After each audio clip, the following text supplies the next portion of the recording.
ভিয়েতনামের হ্যানয়ে বাংলাদেশ দূতাবাসে ই-পাসপোর্ট সেবার উদ্বোধন করা হয়েছে। অনুষ্ঠানের মধ্য দিয়ে ৪৮তম মিশন হিসেবে শুক্রবার এ কার্যক্রমের উদ্বোধন করেন ভিয়েতনামে নিযুক্ত বাংলাদেশের রাষ্ট্রদূত মোহাম্মদ লুৎফর রহমান। এ সময় দূতাবাসের কর্মকর্তা কর্মচারী, ইমিগ্রেশন ও পাসপোর্ট অধিদপ্তরের উপপরিচালক সহ কারিগরি প্রতিনিধি দল এবং ভিয়েতনামে বসবাসরত প্রবাসীরা উপস্থিত ছিলেন।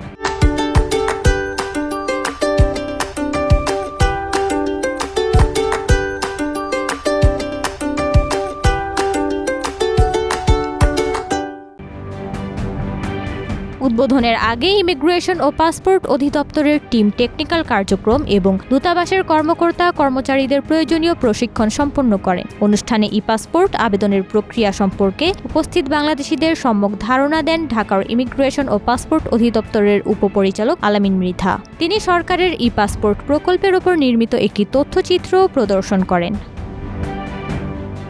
রাষ্ট্রদূত মোহাম্মদ লুৎফর রহমান ইমিগ্রেশন ও পাসপোর্ট অধিদপ্তরের কারিগরি প্রতিনিধি দলকে ধন্যবাদ জানিয়ে দূতাবাস থেকে অত্যন্ত আন্তরিকতার সঙ্গে ই-পাসপোর্ট সেবা দেওয়ার প্রতিশ্রুতি দেন। তিনি বলেন, এই কার্যক্রম শুরু করার ফলে এখন থেকে ভিয়েতনাম ও লাওসে বসবাসরত প্রবাসী বাংলাদেশিরা দূতাবাসে এসে ই-পাসপোর্ট সেবা গ্রহণ করতে পারবেন। এছাড়াও দূতাবাস ভিয়েতনাম ও লাওসের বিভিন্ন শহরে কনসিউলার পরিষেবা প্রদানের সময় ই-পাসপোর্ট আবেদন গ্রহণ করবে। আবেদনকারীরা ৫ বছর বা ১০ বছর মেয়াদী পাসপোর্টের জন্য আবেদন করতে পারবেন এবং আবেদন প্রাপ্তির ১ মাসের মধ্যে ই-পাসপোর্ট সরবরাহ করা সম্ভব হবে।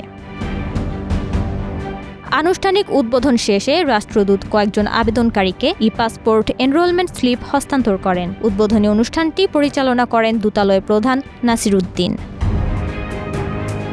নওরিন নাওয়ার, প্রবাস খবর।